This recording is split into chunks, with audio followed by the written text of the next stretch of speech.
So, off the shelf, a booster pack from the Axis and Allies Miniatures Counteroffensive 1941-1943 series. So I've been taking another look at some World War II miniatures, games and rule sets recently. Dug out the Sergeant's Miniatures game. Took another look at it. Not a very deep look, but looked it over again. Don't have a lot of experience at all with the metal miniatures. Are they lead, pewter, something? Reading again about Crossfire. Recently browsing the Bolt Action Rules book again, so been doing that recently. So thought about Axis and Allies Miniatures again. I have a good number of these boxes still sealed, so thought I would do an off-the-shelf video. Take a look at this one. Take a look at the cards and the minis. Okay. Cards. Motorcycle.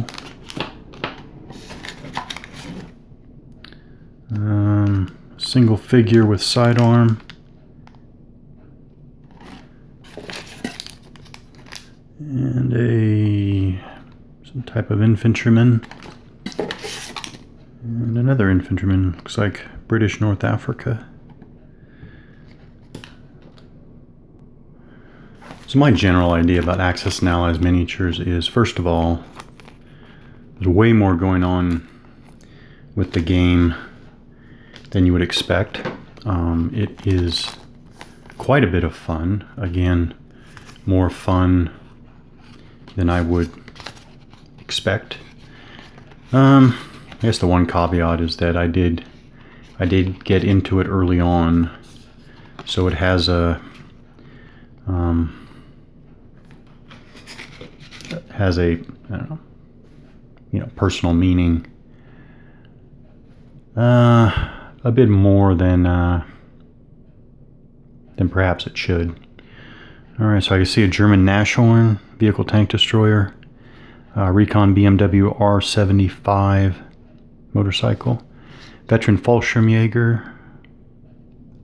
it's German paratrooper, New Zealand infantry. Okay, so not that a mini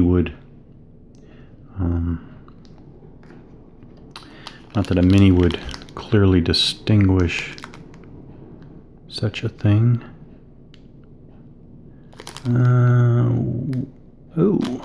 Okay, 6. Okay, so on the bottom, I think they went through different kinds of coding, but basically, okay, I'm remembering this stuff. So you got your little icon there. I think the icon is for the series, and you have number 6 of 50, which is this particular unit's specific designation. And if I know in my experience there have been times when I've got a little mixed up in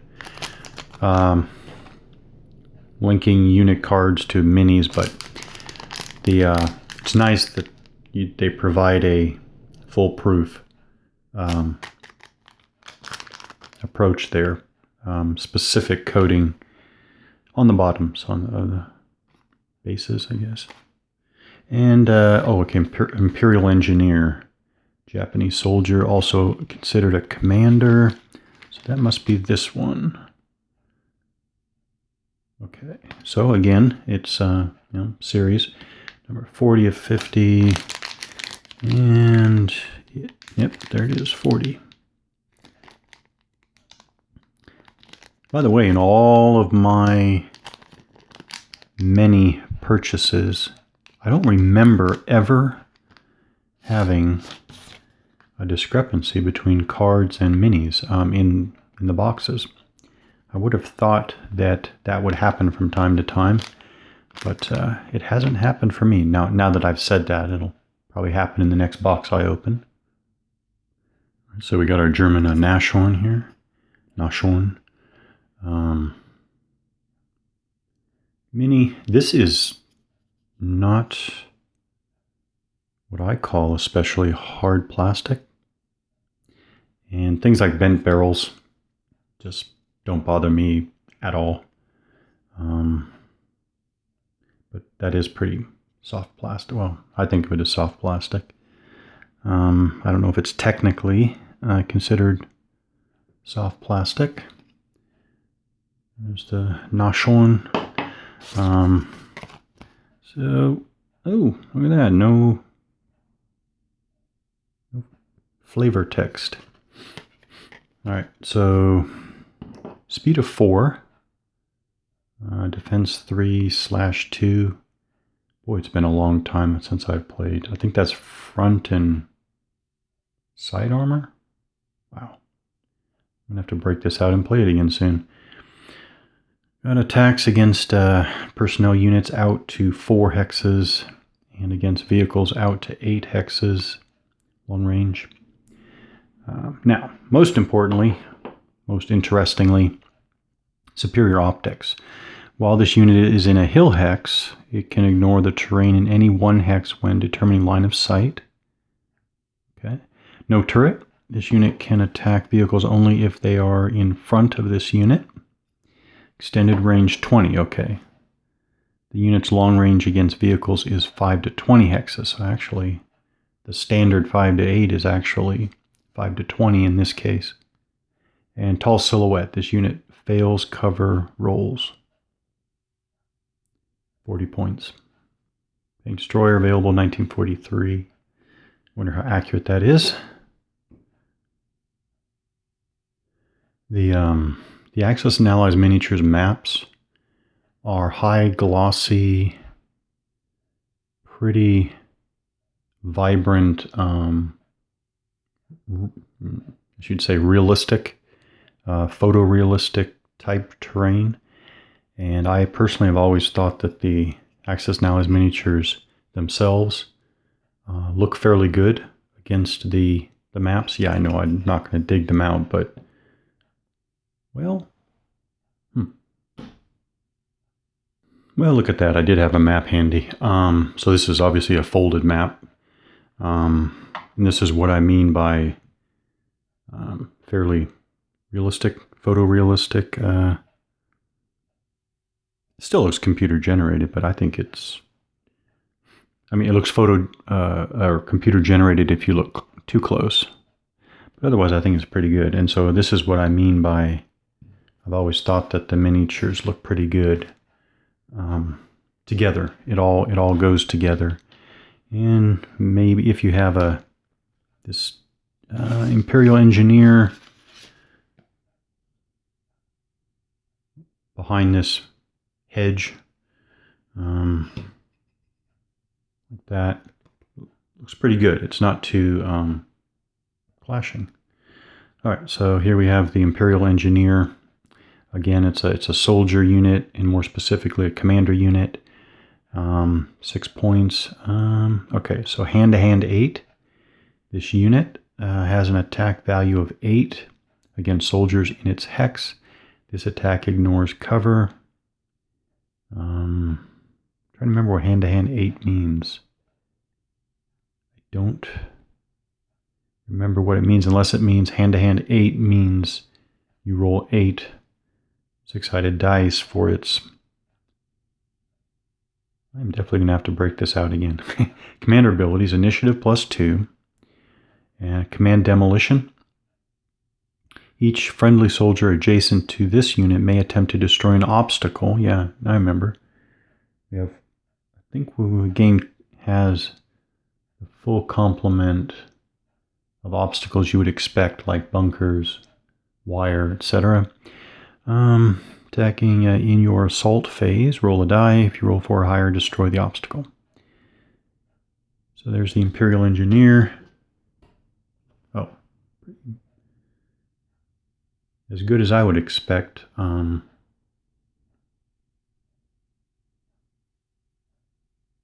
Actually looks very good on the camera.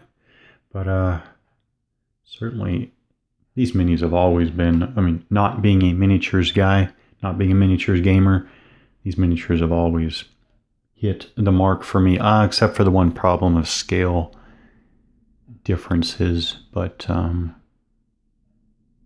that problem's well known, well discussed, and I think it's fairly easy to avoid that problem if it bothers you like it does me. I want, well, the scale, I want it to be at least eyeball reasonable, realistic. So now we have our Kiwi, which I do hope is not an offensive term. If I find out it's an offensive term, if I ever find out it's an offensive term, I certainly will not use it. But here's our New Zealand soldier, New Zealand infantryman. Again, nice little pre-painted miniature, just how I want them. New Zealand infantry, close assault 8, similar to the Imperial Engineer. Steely resolve 2. An attack must beat this unit's defense by 2 or more in order to score 2 hits against it. All right, the 2nd New Zealand Expeditionary Force first entered battle, defending Greece in 1941. 5 points.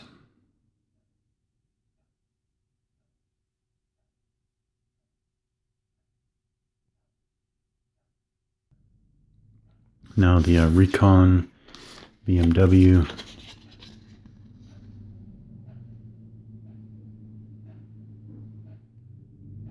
Spare tire and everything. Fuel can. Sidecar. Great. Recon BMW R75. Motorcycle 1941. 6 points. High gear 2. If this unit makes its entire move along a road, it gets +2 speed. Thin wheels, this unit can't cross streams or enter marshes except along a road. Close assault 4, this unit has an attack value of 4 against vehicles in its hex. This attack ignores cover. Recon, while this unit has line of sight to an enemy unit, add +1 to your initiative rolls. All right, interesting way to integrate Recon. Motorcycles have tremendous speed and a low signature. Excellent attributes for a Recon unit. It actually has an anti-tank value, or is that? Yeah, I vaguely remember that's pretty much true of all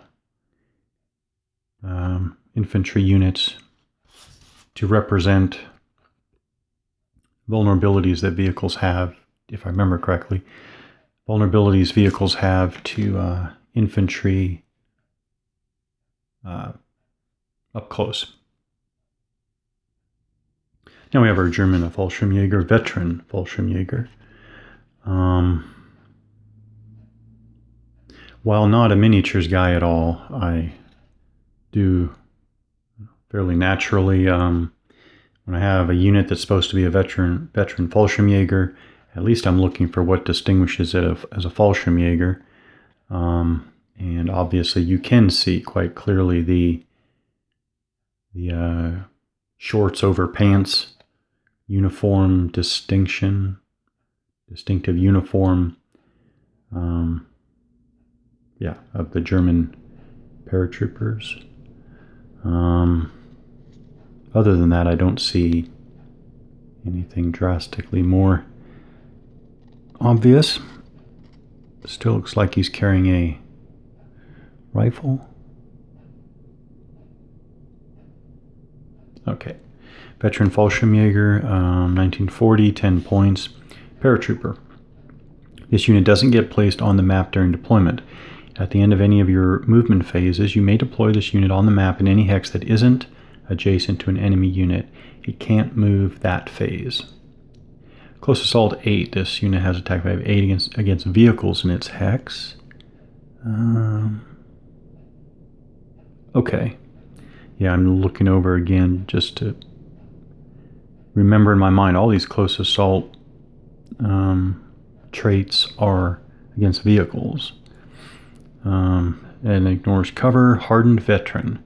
This unit can move while disrupted and rerolls 1 attack die during its turn.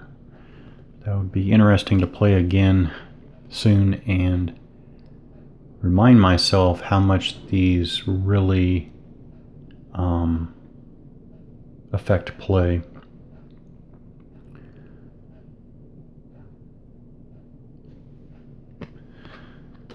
So that's it. A 5 mini booster pack. Counteroffensive 1941-1943. Axis and Allies miniatures. Everything is